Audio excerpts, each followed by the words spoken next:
So several people have been asking if I could relate more of the story about my first band and how I was fired from it. They want to know more specifically what caused the firing. So let me just start from the beginning. What happened was we were a band. The name of the band was called Couch Street Guppies. And we rehearsed for months, maybe years. I'm not quite sure.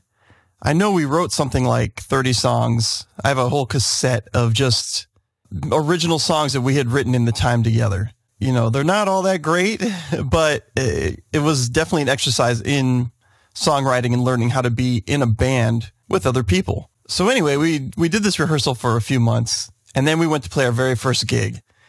And I was pretty excited. You know, we were all trying to obtain this goal of playing a gig. And when we got it, it was like, hell yeah. And then I found out, oh, well, it's at a church. And since I'd never been to a church before, I really didn't even know what to expect. So obviously I'm worried and I don't know if I want to play this. You know, like my first gig at a church, it seemed a little iffy. But I had an older person in my life who had played in bands for years already. I'm not sure how much older he was than I was.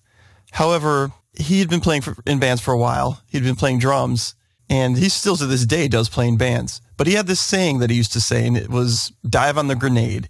And what he meant by dive on the grenade was you just have to go for it. You have to take the pain that might come along with getting the thing that you want. So you just dive on the grenade. Hopefully it goes off and you are the one who comes out all the better for it, I suppose.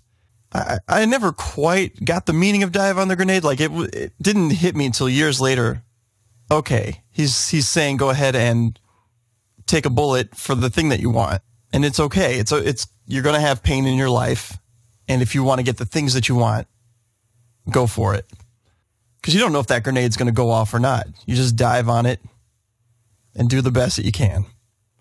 So anyway, we decide, okay, well, I decide, okay, I'll do this church thing. And the rest of the band's like, sweet, let's do it. We were a 4-piece band, first of all. And originally we started out as a 3-piece, but then our bass player had met someone at church who was playing guitar and said, oh, we should add this second guitar player, a 4th member. And I thought, great. And he added a lot to the band. I really enjoyed what he added to the band. But anyway, I think they met at this church, and we decided to go to the church.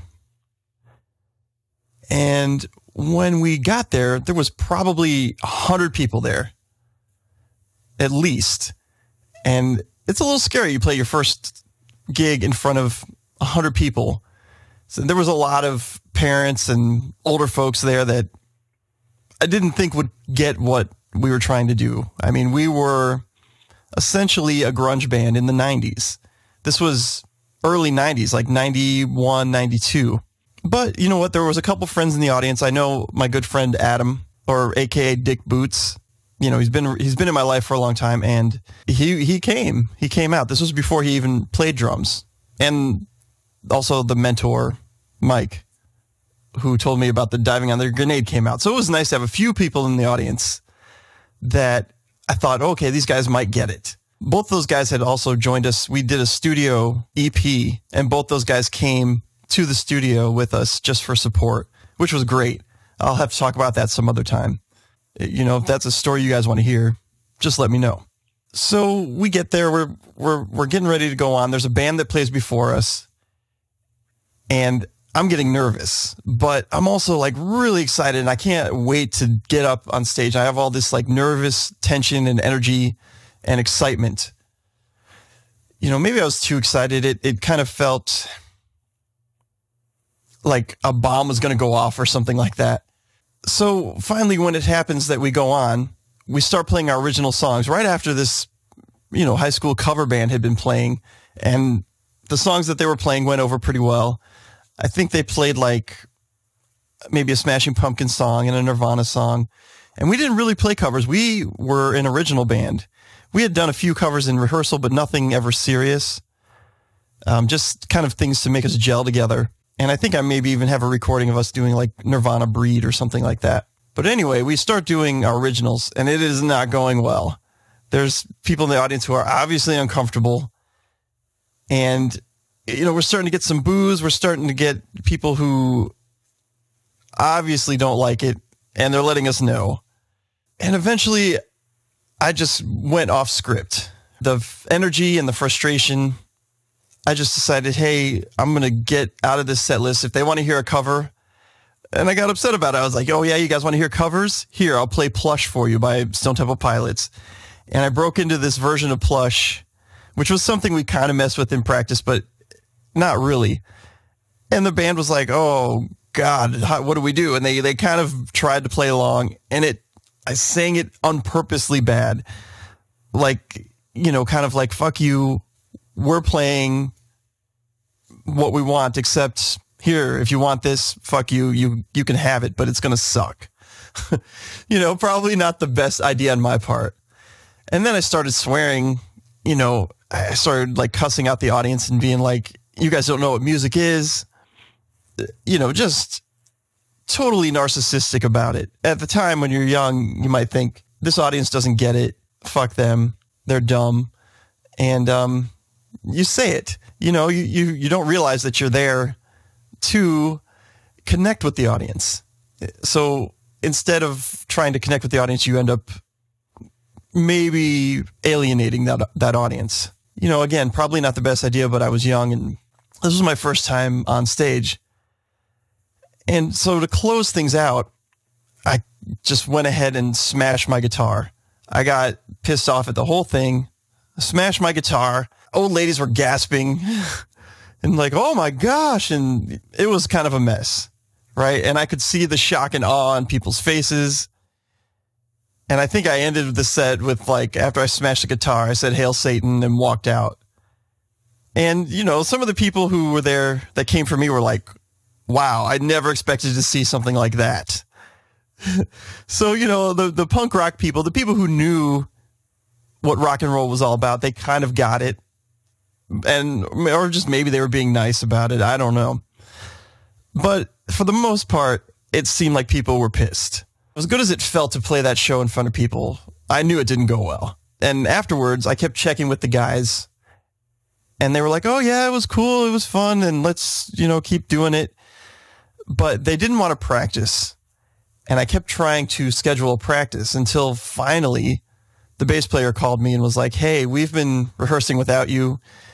And we've decided it's best if we just continue without you. And it seemed to be a decision made, by their parents. That they didn't think I was a good influence, so to speak. At the time, I didn't really care that much. It was kind of like, yeah, I get it. And as much as I liked making music with those guys, I owned up to my mistake. Not even really a mistake, just owned up to my actions. So I just took that as a learning experience.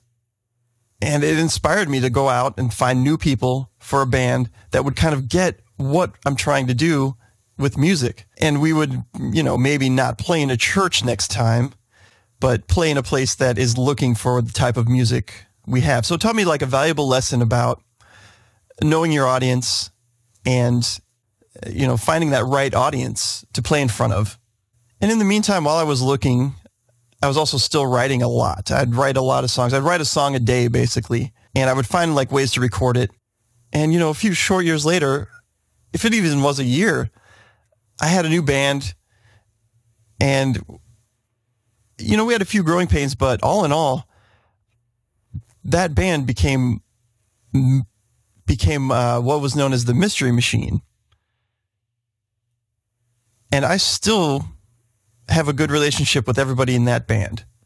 In fact, that band consists of a man named Waylon Paul, who played bass, Jeremy Kinn, who played guitar, and Adam Clayton, who's known as Dick Boots today, who I still play with today, as well as I still play with Jeremy Kinn in our original band that we're doing now. So it led to some lifelong friends. So I guess if anything, what I learned from all this was to be mindful of who's in your audience, who you're playing to, what you're playing, but also that it's okay to put on a show. Just make sure you're doing it to the audience who would appreciate that. And that's all I have for today. Thanks for checking in. Later.